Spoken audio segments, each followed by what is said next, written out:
Salut, aujourd'hui on est jeudi et vous savez la semaine dernière j'avais fait une vidéo sur Raphaël Arnaud et je m'étais dit sur un coup de tête comme ça, tiens ce serait sympa qu'on fasse le jeudi des gauchistes. Et du coup je me suis dit allez hop, on en refait une cette semaine en gardant ce petit thème du jeudi des gauchistes et aujourd'hui bien sûr on s'attaque au maître, au Léaumont l'extraordinaire, Léaumont, voilà.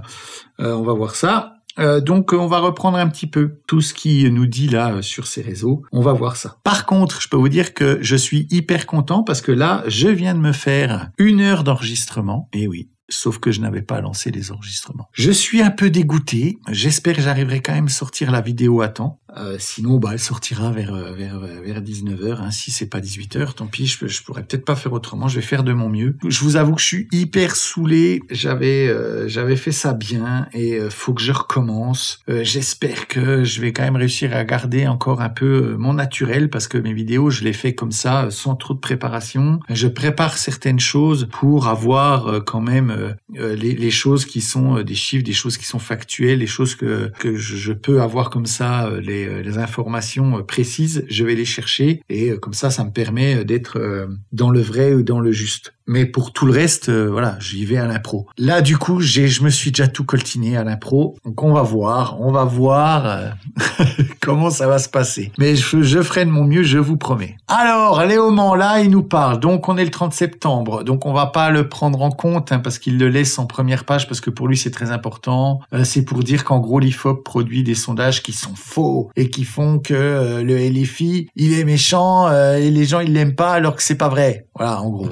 Hier, Jean-Luc Mélenchon a consacré 30 minutes de son discours aux entreprises. Pas un mot dans la presse qui nous dit pourtant que nous ne proposons rien aux entreprises. Alors, j'ai écouté, je l'ai vu hier, Mélenchon qui nous parle un petit peu de ces petites entreprises et de ce qu'il veut faire pour les aider. Alors, je vais vous résumer le truc. Il veut faire des aides sociales aux entreprises. Ouah, c'est exceptionnel. C'est exceptionnel. Attention, monsieur Mélenchon, le boss, le meilleur, il nous propose quelque chose qui est du communisme. On est étonné. Là, je suis sur les fesses de voir notre Jean-Luc nous sortir comme ça une petite pépite économique, l'aide sociale aux entreprises. Eh oui, parce que c'était pas assez que le peuple soit esclave social, il faut aussi que les entreprises le soient. C'est le communisme, qu'est-ce que vous voulez y faire? Et après, monsieur Léaumont s'étonne. On n'en parle pas dans les médias. Non, parce qu'en fait, toute personne qui a eu une entreprise ou qui connaît des gens qui ont eu une entreprise, je vais vous dévoiler un petit truc. J'ai eu moi-même une entreprise pendant 5 ans. Je peux vous dire que on n'attend pas de l'État qui s'occupe de vous. Non, on attend que l'État vous laisse tranquille. Voilà, c'est la seule chose qu'on veut. On veut que l'État, vous savez, on voudrait la cape d'invisibilité d'Harry Potter pour notre entreprise. Et dire à l'État, non, je suis pas là, tu m'as pas vu, oublie-moi. On veut dire ça à l'État. Oubliez les entrepreneurs, laissez-les bosser comme ils ont envie. Arrêtez de les saouler, arrêtez de vouloir les aider parce qu'en fait, vous ne faites que les enfoncer. Donc Jean-Luc, non. Donc Léaumont, non plus. Voilà. Tu as encore dit, c'est pas vraiment une bêtise. Il prêche pour sa paroisse, il fait sa petite pub, c'est normal. Ensuite, là, on a le trombinoscope des casseroles des députés RN. Donc c'est un média, le média Les Jours, l'investigation en série, votre média indépendant et sans publicité. Donc c'est indépendant, donc peut-être pas soutenu par l'État. Donc si c'est pas soutenu par l'État que ce média crache comme ça un petit peu sur les députés du RN et veuille sortir des dossiers, moi ça ne me dérange pas, mais voilà, du moment que c'est pas avec mon argent, moi je m'en fiche. Donc il nous sort que Bardella aurait dit que c'était 4 ou 5, mais en fait, ils en ont trouvé 80 sur les 123 qui auraient des casseroles gigantesques, des choses insoutenable. Donc voilà, ça c'est le petit post pour mettre le petit tacle au RN. Ensuite, il nous parle bien sûr de la Palestine, parce que ça c'est leur sujet, c'est leur base, c'est la base en ce moment. Ils ont comme ça plusieurs sujets, mais la base c'est la Palestine, donc il nous dit que l'ONU a déclaré l'état de famine au mois d'août pour 500 000 Gazaouis. Et c'est quand même inadmissible qu'on ait 500 000 personnes qui se retrouvent comme ça dans de grandes difficultés. Après, le pays est en guerre, le Hamas a déclaré une guerre qu'il ne pouvait pas gagner, et du coup, c'est le peuple qui souffre. Et d'ailleurs, remettons comme ça un petit peu dans le contexte, il y a pas mal d'images qui circulent de personnes du Hamas qui, comme ça, récupèrent ces denrées, les distribuent eux-mêmes, distribuent comme ils ont envie, frappent des gens qui viennent chercher des denrées parce qu'ils sont un peu trop pressants. Enfin, voilà.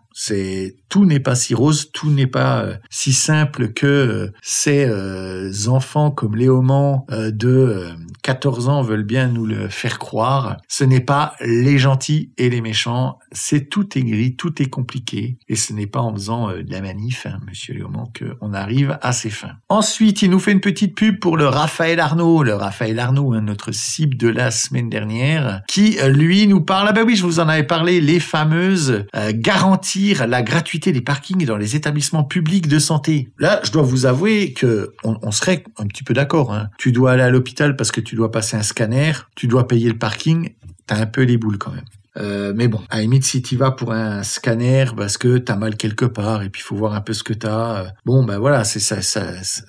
Franchement, moi, les parkings payants, ça me saoule à fond. Vraiment, ça me débecte. Parce qu'il y en a partout. La plupart du temps, c'est fait pour chasser les voitures des villes, on connaît, mais voilà. Donc, oui, allez, le petit combat de gauche. Là, il a trouvé son petit combat de gauche. Comme je disais, là, il est tout foufou. Il a un vrai combat gauchiste, du prolétaire face à ce qu'il ne peut pas faire, c'est-à-dire payer pour du service qui devrait être gratuit. Oui, monsieur Raphaël Arnaud, vous êtes un combattant de la justice communiste. Ensuite, les parlementaires français et les personnes embarquées pour briser le blocus de Gaza sont enlevés dans les eaux internationales. Et oui, ça y est, il commence à se faire choper, c'est fini. Les petits cœurs, les petits love. Maintenant, c'est dans les geôles fascistes d'Israël. Et d'ailleurs, j'ai une petite vidéo à vous montrer sur l'enregistrement de ce que leur a envoyé l'armée israélienne avant qu'ils approchent des eaux israéliennes ou palestiniennes. Nous répétons, ici la marine israélienne. Vous approchez d'une zone de blocus. Si vous souhaitez apporter de l'aide à Gaza, vous pouvez le faire via les canaux officiels. S'il vous plaît, changez de trajectoire par le port d'Ashob, où l'aide humanitaire sera inspectée. Puis transférée dans la bande de Gaza. Tenter de rejoindre la bande de Gaza par la mer tout en brisant le blocus naval est une violation du droit international et représente une menace directe envers Israël et ses citoyens. Vous êtes ordonné de changer de trajectoire. Toute nouvelle tentative de naviguer vers Gaza vous met en danger et vous situe dans une zone de guerre. Si vous continuez sur votre chemin et tentez de briser le blocus naval, nous arrêterons votre navire et le confisquerons grâce à des procédures judiciaires devant un tribunal. Vous êtes les seuls responsables de vos actes. C'est clair, non? Enfin, c'est clair.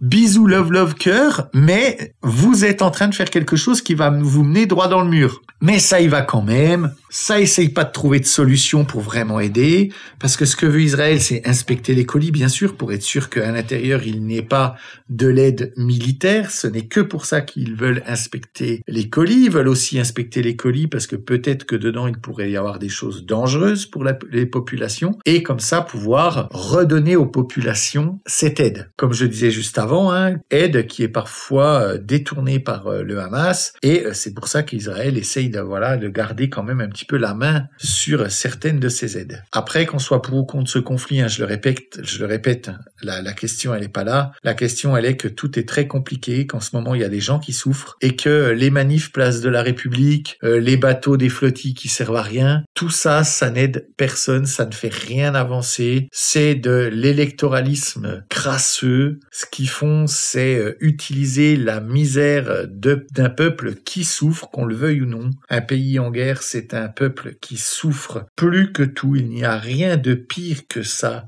que de subir la guerre. C'est quelque chose d'horrible. Et plutôt que de se battre pour avoir une vraie médiation et une vraie solution diplomatique qui puisse mettre fin à ce conflit. D'ailleurs, une solution a été proposée, mais le Hamas refuse de la signer, ou en tout cas tarde à vouloir la signer, tarde à vouloir en donner son accord ou pas à ce chemin comme ça vers la paix. Et du coup, ça, rien n'avance. En fait, rien n'avance. C'est compliqué et ils ne font rien pour l'arranger. C'est lamentable. Allez, toujours le blocus, la flottille.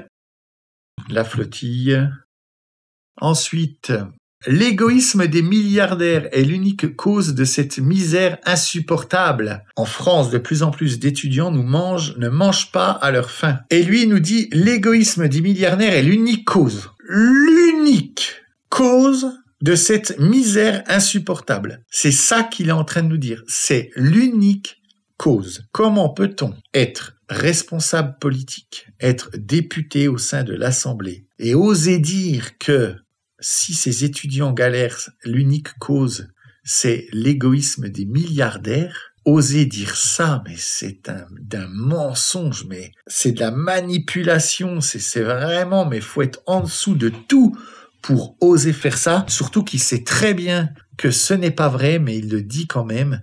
Il le dit encore une fois pour diviser, opposer de façon marxiste les classes populaires des plus riches, la fameuse lutte de classe. Il enferme les gens là-dedans et il crée la dissension au sein de la France et il crée au sein de la population la peur de l'argent. Enfin, ça engendre beaucoup de choses qui sont très graves pour le développement économique des Français et leurs choix qu'ils vont faire tout au long de leur vie. C'est vraiment ignoble ce qu'il est en train de dire. Surtout que tout ça s'appuie sur leur phrase qui disait que en France, depuis 2020, les milliardaires ont doublé en gros leurs gains. Donc ces milliardaires ont multiplié leur fortune passant pour certains, comme ils disent, de 120 à 250 milliards. Donc en gros, ça a quasiment doublé. Ça représente, je pense qu'ils sont pas plus de 3 ou 4, entre 1 et 3 à avoir fait ce genre de chiffres. Ça, c'est des chiffres gigantesques. Dans le monde, s'il y a 1 ou 2 personnes qui arrivent à faire ça, en général, c'est exceptionnel. Car oui, ce sont des chiffres exceptionnels. Doubler en 5 ans, passer de 120 à 250 milliards, c'est fou. Mais si on prend une base pour compter, c'est-à-dire ça fait 25 milliards par an. Sur ces 25 milliards, il y a plusieurs facteurs à prendre en compte. Déjà, il y a les structures d'investissement des plus riches. Eux, ils ont des investissements qui sont souvent liés à leurs actifs. Mais le plus souvent, ce sont des actifs à l'étranger. Donc, ce sont des actions étrangères, des holdings dans des filiales à l'étranger. Ils ont des biens immobiliers à l'étranger, des participations dans des entreprises étrangères. C'est en fait le gros de leurs activités. S'ils se réduisaient qu'à la France, ils seraient millionnaires. Ils seraient jamais milliardaires. Il y a une règle qu'il faut pas oublier. Millionnaire touche des millions de personnes, milliardaire touche des milliards de personnes. Donc là, on se rend bien compte que, étant donné que la majorité est faite à l'étranger, on peut même partir du postulat que c'est dû en gros entre 50 et 70%. Donc en fait, qu'est-ce que font les milliardaires? Sur ces 120 milliards qu'ils ont gagnés, déjà, ils ne les ont pas gagnés en argent. La plupart, ça reste des investissements boursiers, des choses qu'ils ont comme ça, et ils n'ont pas l'argent en physique, ils n'ont pas l'argent sur le compte en banque. C'est des mecs qui ont l'argent dans des banques d'ailleurs spécialisées, ce ne sont pas les mêmes banques que nous, parce que ce sont des banques qui ont des garanties différentes de nos banques à nous.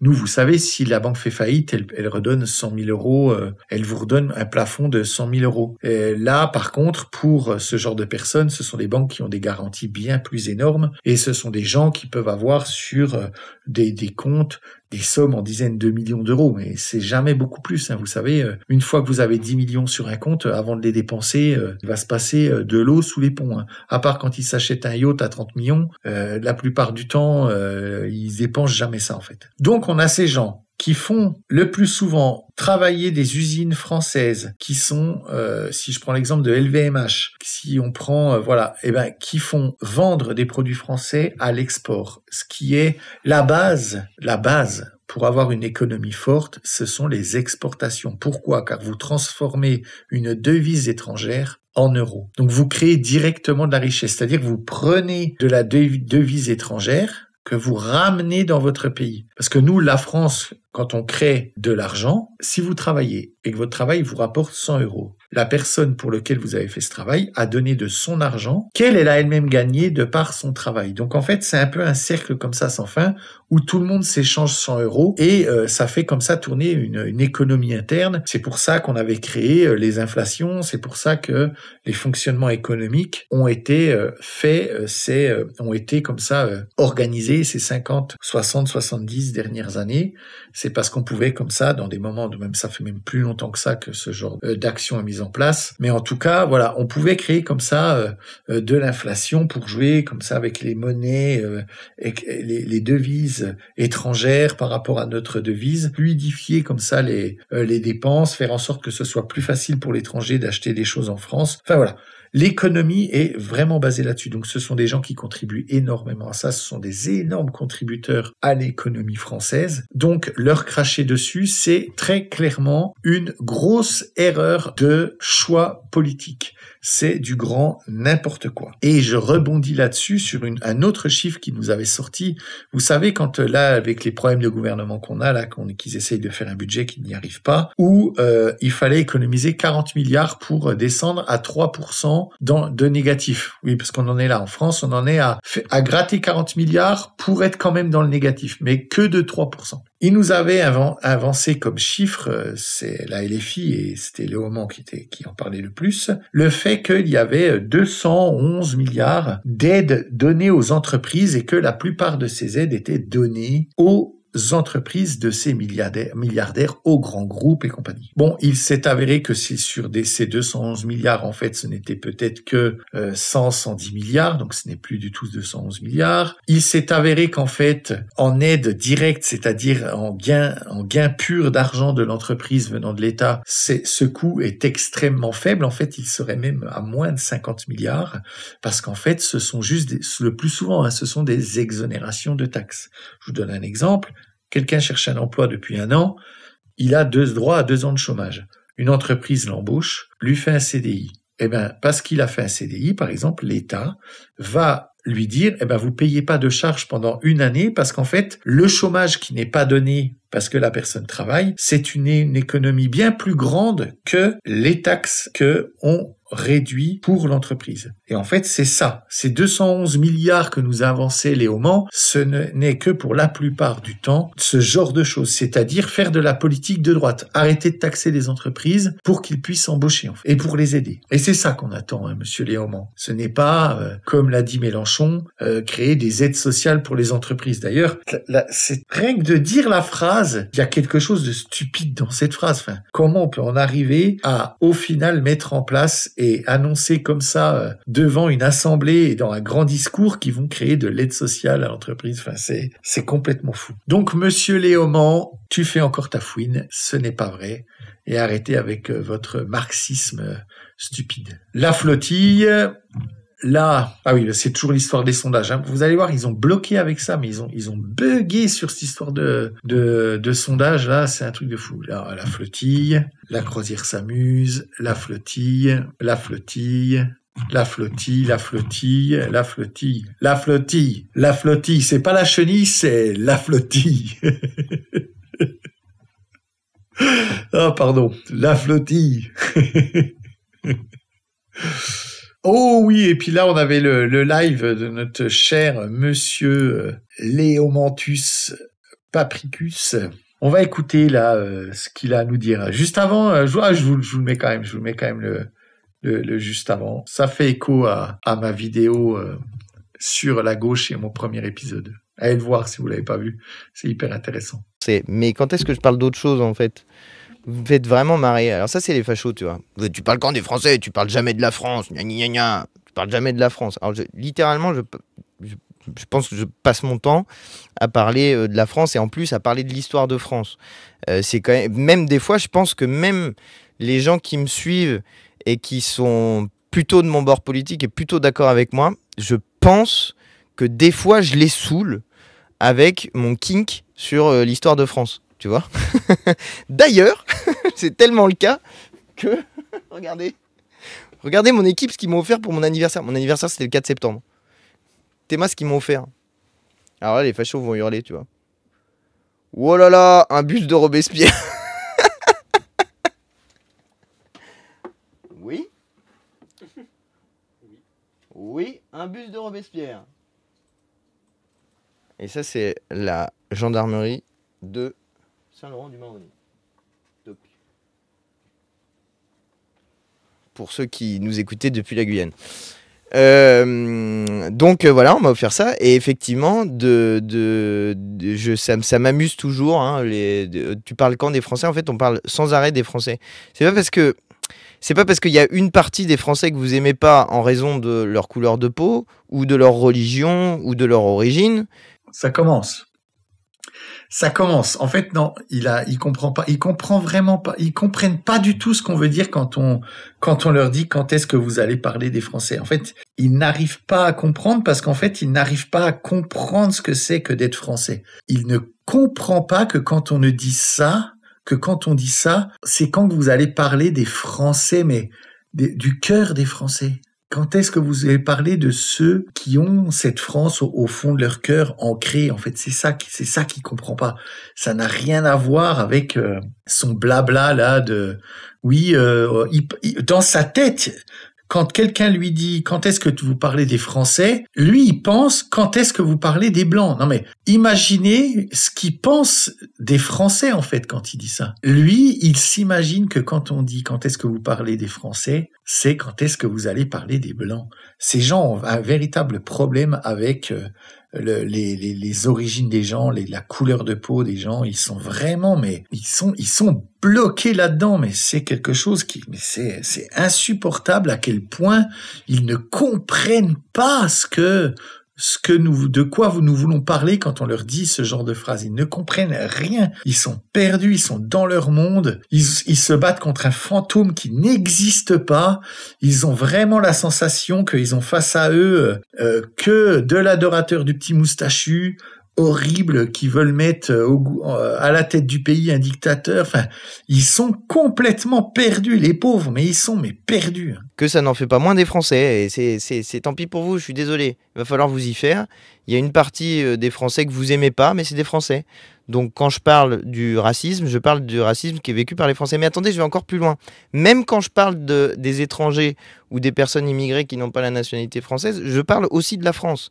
Parce que dans la Déclaration des droits de l'homme et du citoyen, dans la Constitution de 1793, d'ailleurs dans les textes actuels de notre pays, eh bien, la question de la place des étrangers, des droits des étrangers, du droit y compris de vote des personnes qui deviennent françaises, et ça c'est tout un sujet d'ailleurs qui est posé à l'heure actuelle par des gens comme Monsieur Retailleau qui limitent les naturalisations, et bien tout ça c'est aussi parler de la France et parler des Français au final. Il est gentil, hein. Non mais il est vraiment gentil. Hein. C'est ça le cœur de leur problème, c'est que non, c'est pas du tout ça parler des Français. Mais alors pas du tout. Et il ne comprendra jamais ce que c'est, parce qu'en fait, il se fait une idée fausse de ce que sont les Français. Il est à des kilomètres de se rendre compte dans quelle en fait prison mentale il est enfermé. Il est à des kilomètres de se rendre compte à quel point leur façon de penser est biaisée, leur façon de penser est très binaire. Vous avez vu, c'est parce que vous demandez de parler des Français, forcément vous demandez de parler des Blancs et que vous êtes un méchant raciste. Voilà, on en est là aujourd'hui. Ils sont perdus, ils racontent n'importe quoi et on ne sait pas comment leur dire en fait que ce sont des conneries. Et je vais vous dire un truc, hein, j'ai même pas envie de les aider et je reste flou justement parce que je veux pas, parce qu'en fait quand on est français on le sait, on l'a au fond de nous. J'en parle souvent dans mes vidéos. C'est quelque chose que l'on a au fond de nous. C'est pas quelque chose que l'on doit expliquer, c'est pas quelque chose qu'on doit justifier. Les gens qui sont français le savent quand ils croisent des gens comme eux, eh ben, ça, il se passe quelque chose, on le sait, on le sent, c'est comme ça. Et je peux vous dire que ça n'a rien à voir avec la couleur de peau. Mais ça, ils ont rien compris. Ils n'ont pas compris ce que voulaient dire les mots intégration, parce qu'ils ne savent pas à quoi ils doivent intégrer ces gens. En fait, ils ne savent pas. Ils ne comprennent pas la France, ils ne comprennent pas les Français, ils sont enfermés dans leur idéologie communiste, ils n'ont rien compris à ce qui s'est passé les 200 dernières années après la Révolution en France. Ils sont bloqués sur des idées qui sont vieilles de 200 ans, ils les ont au cours de l'histoire toujours remis à leur sauce. C'est n'importe quoi, c'est vraiment n'importe quoi. Alors ensuite, il nous parle, mais oui, il y avait ces deux jeunes femmes, pourquoi je dis jeunes femmes? Ces deux femmes qui ont été élues vice-présidentes de l'Assemblée nationale, réélues d'ailleurs, et les vice-présidents de l'Assemblée nationale, ce ne sont pas que elles deux, hein, ils sont 7 ou 8. Et il y a donc Nadège Abomangoli et Clémence Guettet. Hein. Clémence Guettet, fine fleur de l'intelligence éléphiste. Et d'ailleurs, il braille, hein, parce qu'il y en a deux du RN qui se retrouvent comme ça à la vice-présidence. Et là, attention, hein, là, c'est la démocratie est remise en cause, c'est inadmissible. Enfin, les mecs en peuvent plus. Hein. Ils nous ressortent même des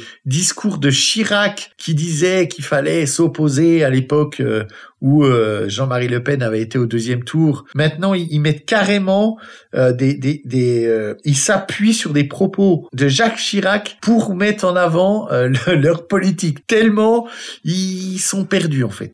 Voilà, Clémence Guettet réélue. Et donc, on a ça, notre cher Edwige Diaz. Je crois bien que d'ailleurs, les deux députés du RN qui ont été élus, je crois bien que c'est Edwige Diaz et Sébastien Chenu. Sébastien Chenu, je suis sûr, mais Edwige Diaz, je ne suis pas certain, mais il me semble que c'est elle quand même.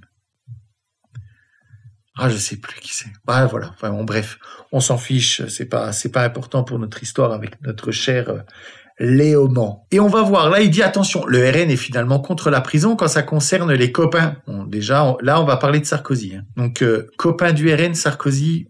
Alors, alors, Antoine.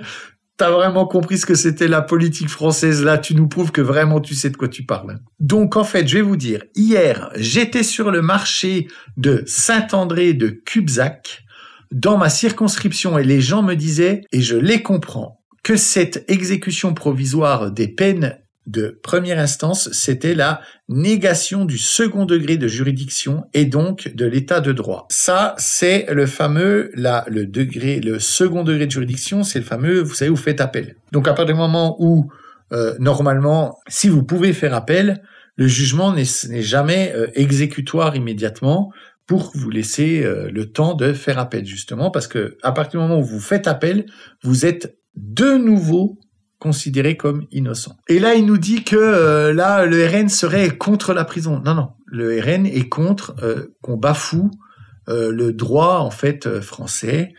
Et je pense qu'ils seront bien contents de voir Sarkozy au final aller en prison, si il doit y aller et si ce qu'il a fait mérite la prison. Juste un petit mot, hein. Je ne sais pas si vous êtes au courant par rapport à ça. Je reviens juste une petite seconde pour cette histoire, hein, parce que là, il a été condamné, Sarkozy, à 5 ans de prison. On est tous d'accord que Sarkozy, pour ce qu'il a fait à la France, de toute façon, 5 ans de prison, je pense qu'on est beaucoup à penser que c'est pas assez. Hein. La trahison de l'Europe et de l'Union européenne, si on en est là aujourd'hui, c'est à cause de lui. Hein. Ça, on ne l'oubliera jamais, monsieur Sarkozy. Donc, en fait, il a été inculpé de 5 chefs. Association de malfaiteurs, corruption, détournement de fonds publics, financement illégal de campagne, recel, complicité, autres infractions liées aux fonds libyens. Sur ces 5 choses, donc corruption relaxée, détournement de fonds relaxé, financement illégal de campagne relaxé, recel, complicité, autres infractions relaxé ou abandonné. Non mais ça veut dire que la seule chose qui a été retenue, c'est association de malfaiteurs. Et association de malfaiteurs, ça peut aller jusqu'à 10 ans de prison. Donc, il a pris 5 ans. Mais en gros, relaxé sur le financement illégal de la campagne. Donc, il y aurait eu quand même des choses, des fonds qui ont comme ça, qui ont traversé les mers pour venir chez nous. Mais il est relaxé de quasiment tout, mais sur association de malfaiteurs, il prend ses 5 ans. Bon, là, moi, je suis pas en train de le défendre, hein. Pour n'importe quoi que ce soit, 5 ans de prison, je pense que ce sera jamais quelque chose qu'il ne méritait pas. Donc voilà, monsieur Leaumont, non, c'est faux. Le RN ne se réjouit pas. Ensuite, bon, bah là, encore Sarkozy. Là, c'est quoi? Encore une fois, un mensonge des policiers. Encore une fois, 2 jeunes innocentés par une vidéo amateur. Oui, bah oui, voilà, c'est encore des policiers qui, en gros, ont chopé des gamins, les ont peut-être un peu tartés, j'en sais rien, et en fait... soi-disant que les gamins auraient essayé de les agresser et que du coup, ils les avaient arrêtés. Et du coup, la vidéo a prouvé qu'ils les avaient pas agressés. Mais en même temps, est-ce que les agressés, ça veut pas dire qu'ils se sont fait ultra insulter? Parce que quand vous prenez des insultes dans les dents jour après jour après jour, hein, j'ai entendu un témoignage d'un policier de la BAC par rapport à ça, et il disait quand vous vous faites insulter tous les jours, que vous arrêtez des gamins, ça vous prend du temps, que vous faites des enquêtes, que les gamins sont relâchés immédiatement, que vous avez vraiment ce sentiment de servir à rien, d'être détesté, d'être... Moi, je peux comprendre qu'il y a des flics qui, après 5 ou 10 insultes, pètent un câble, même mettent une baffe au gamin, le mettent dans la bagnole et l'emmènent en garde à vue pour lui dire « Maintenant, calme-toi ». Il y a un moment, faut se rendre compte que psychologiquement, les mecs, c'est pas des robots, en fait. Donc, arrêtez de nous faire votre blabla, les méchants flics et bons flics. Là. Bon, ça, c'est encore l'histoire ça, vous vous rendez compte, ça, c'est encore l'histoire des sondages et compagnie. Là, il veut nous dire qu'il y a Madame Delga qui voudrait arrêter les manifestations pro-palestiniennes en France. Ben oui, en fait, il faudrait les arrêter, monsieur Mélenchon. Arrêtez de défendre le fait que c'est bien de faire des manifs. Ça n'aide pas la Palestine de faire ça. Ça ne les aide pas du tout, en fait. Car quoi qu'il se passe, ce seront les dirigeants des pays autour qui régleront le problème. Ce ne sera pas votre blabla et vos flottilles qui se font sans arrêt intercepter, qui crament du gasoil. Ça, c'est encore les trucs de sondage. Ah, ça, il se moque un petit peu de notre petit Emmanuel Macron. Oui, parce que ça, c'est le Twitter officiel d'Emmanuel Macron, président de la République. Le gars nous fait une pub.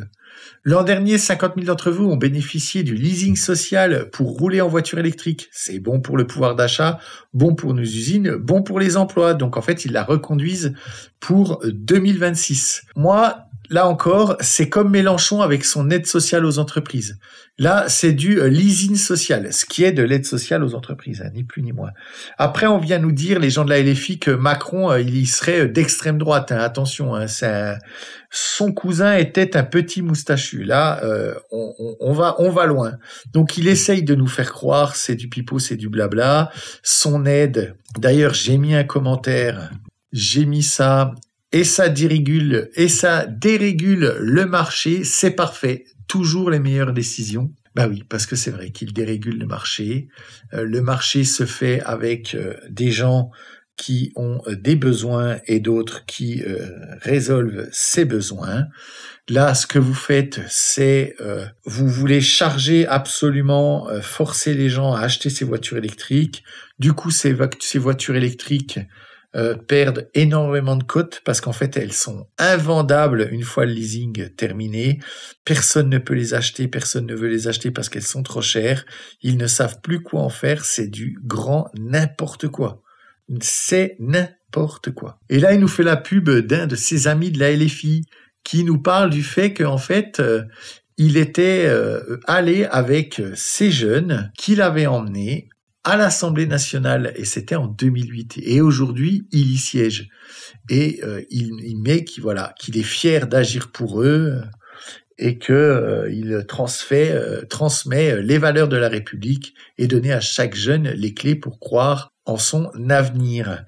Donc moi, je suis très heureux de voir ce genre de photos parce qu'on peut voir un jeune qui s'est donné de la peine et qui est aujourd'hui un homme accompli, député, qui a réussi à trouver sa voie. Et tout ça grâce à mon pays, grâce à mes ancêtres qui ont fait en sorte que notre pays soit un pays merveilleux qui peut permettre à ceux qui veulent s'en sortir de s'en sortir. Par contre, il leur laisse aussi nous trahir en se mettant à la LFI et en les laissant dire n'importe quoi. Mais bon, voilà, maintenant, le fameux pays qui serait un pays de méchants racistes, eh bien en fait, monsieur, un pays de méchants racistes n'aurait pas pu vous aurait interdit d'être élu député. Mais vu que non, et étant donné que vous avez quand même réussi à être élu, ne venez pas nous dire que ce n'est pas possible et qu'il y aurait un racisme systémique. Si c'était le système qui était raciste, vous ne seriez pas député. Ensuite, toujours l'histoire de ce sondage là, ils pètent un câble avec ça. Dès on leur file un os à ronger, je peux vous dire qu'ils l'usent jusqu'à la moelle. La Palestine, ils le graillent jusqu'au bout. Là, il y a cette histoire de sondage, ils le graillent jusqu'au bout. Ah, c'est un truc de fou. Bon, voilà, je vais m'arrêter parce que j'ai de nouveau enregistré 1 heure là, je pense. Je pensais que je me ferais un petit peu plus court vu que j'avais déjà fait, mais non, je peux pas m'empêcher, c'est plus fort que moi. Ça m'a donné encore... j'ai pu en dire encore plus. Voilà, allez, je vais vous laisser sur ces images de cette charmante ville américaine du nord des États-Unis, qui était une ville woke, avec des gens à la mairie complètement woke, LGBT et tout ça, et qui ont fait venir comme ça un très grand nombre, une très forte population musulmane, pour montrer que en fait les méchants fachos disent que des bêtises, ce sont des grands méchants, que c'est possible, on peut vivre tous ensemble et être heureux. C'est parce que vous êtes des fachos que ça marche pas. Et du coup, maintenant, 55% de la ville sont des gens musulmans. Du coup, ils ont perdu les élections. Du coup, ils ont été virés de la mairie. Du coup, on a attendu, ils ont interdit les rassemblements LGBT et compagnie.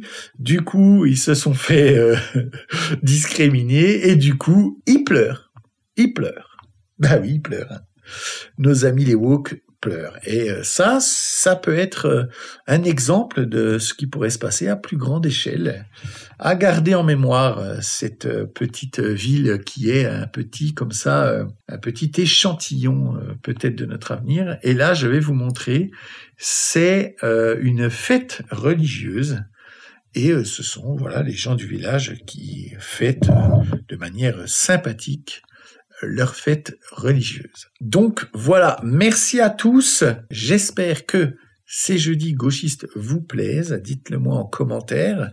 N'hésitez pas à commenter si quelque chose vous a étonné ou si vous n'êtes pas d'accord ou si vous voulez apporter un peu de précision. Allez-y, n'hésitez surtout pas. Likez la vidéo, partagez la vidéo, abonnez-vous, mettez-vous la petite cloche. Et comme d'habitude, je vous dis à tout bientôt, des becs.